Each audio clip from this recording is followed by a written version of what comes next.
Ama, Ginoo. Sir, kahapon maluwag to, tapos ngayon sumikip eh.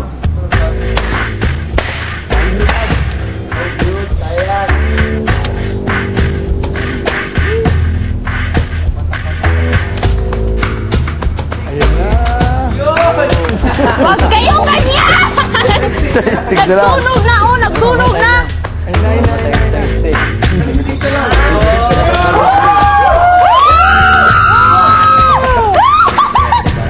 Nangurog na ko dili. Amawag ka! Kay payong! Nangurog na ko. Ayaw palong! Ayaw palong! Ayaw palong! Ayaw palong!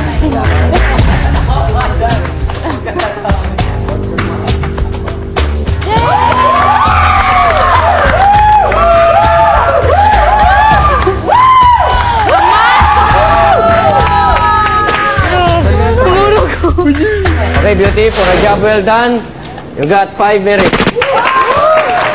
After the final exam, ang mga teens binigyan pa ng bonus round. Bibigyan ng bawat teen housemate ng isang palito ng posporo. At sa bawat teen na makakagawa ng apoy, bibigyan ng 3 merits ang grupo.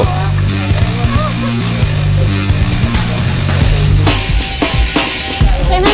Okay, next. Okay, there.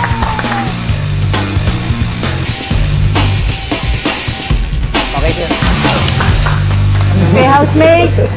Sa bonus round, ang nakakuha lang ng mga merits, Priscilla, EJ, and Alex.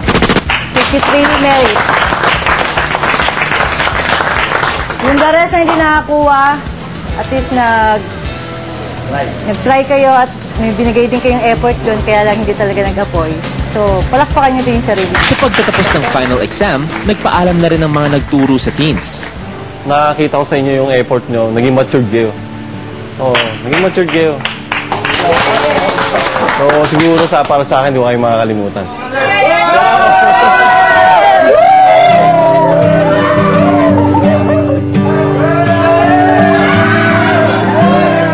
Nang umalis na naging mentors ng teens, si Kuya binigay ng resulta ng weekly task.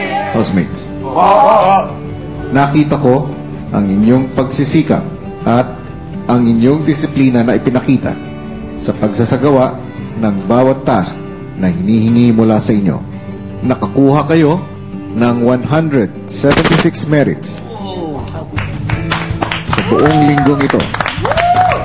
Nahigitan pa ninyo ang 100 merits na hinihingi mula sa inyo. Congratulations, housemates! Dahil nanalo kayo sa inyong weekly task, makukuha ninyo ang 100% ng inyong budget para sa susunod na linggo.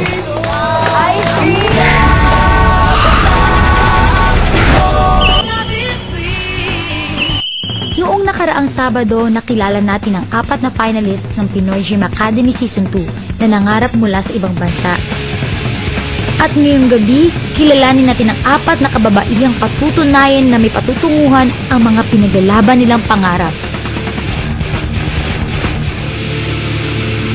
I'll be there someday. I can go the distance. I will find my way. If I can't be strong. Si Hera Redoblado ay mula sa Davao, 20 years old. Kilala din siya sa kanila bilang si Banig. Marami po nagsasabi sa mga judges na tayo may kahawig ka ilas. So, sino po? Si Banig. Lumuwas ng Maynila si Hera o Banig para patunayan ang sarili sa kanyang inang di umano'y hindi naniniwala sa kanya. Last week lang po, inaway niya po sa text, hindi niya po talaga ako tinantanan. Sabi niya po na ang ambisyon daw na ako, dili jud daw mo tupad. Kay wala daw ko'y paatuan.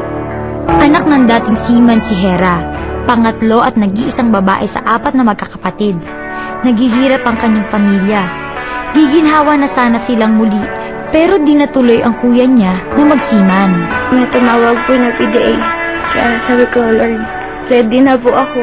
Kung hindi pa po si kuya yung gagamitin niyo para tumulong, kaya ko na po. Ako na lang po.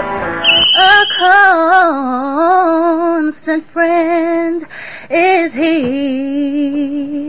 His eye is on the sparrow, and I know he watches me.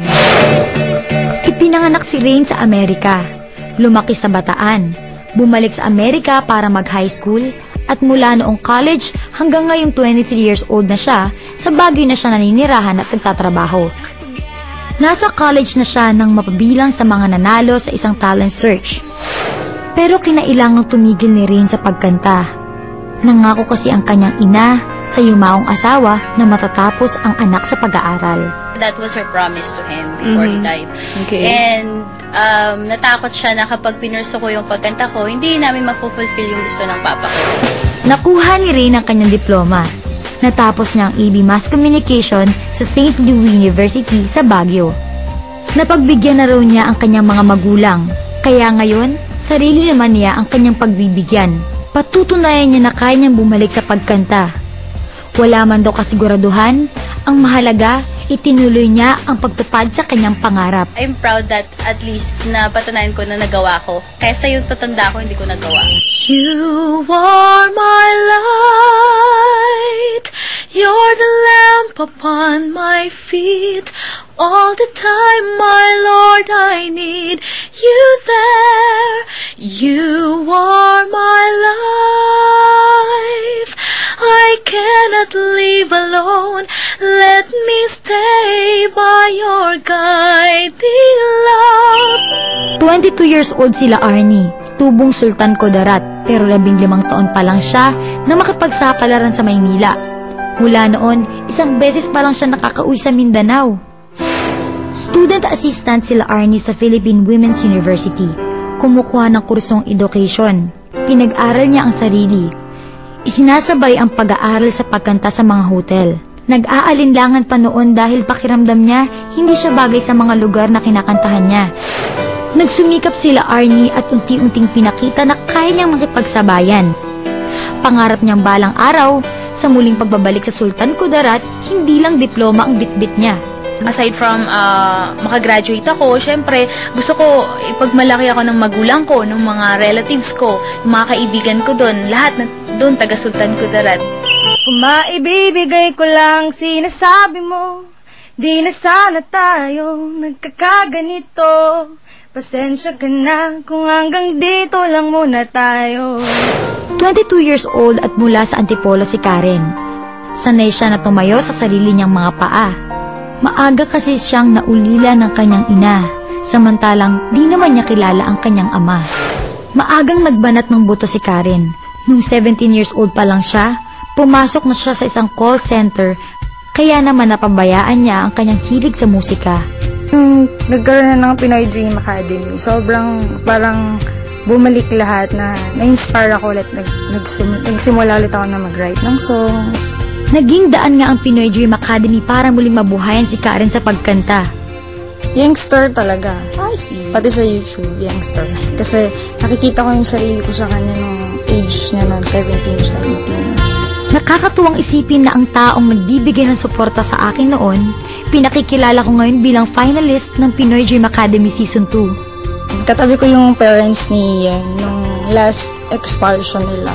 Sobrang todo support kami kay Yang talaga. Mapatunayan kaya ni Karen na mula sa pagiging tagahanga, ay siya naman ang hahangaan? 4 na kababaihang papatunayan ang kanilang sarili. Ngunit sino sa kanila ang magiging scholar ng second season ng Pinoy Dream Academy? Sa susunod na linggo, ang last batch ng finalists para sa second season ng Pinoy Dream Academy ang inyong makikilala. Mga pamilyar na mukhang maaaring noon pa'y kilala nyo na. Ako po si Yang Constantino, Dream Big Kapamilya!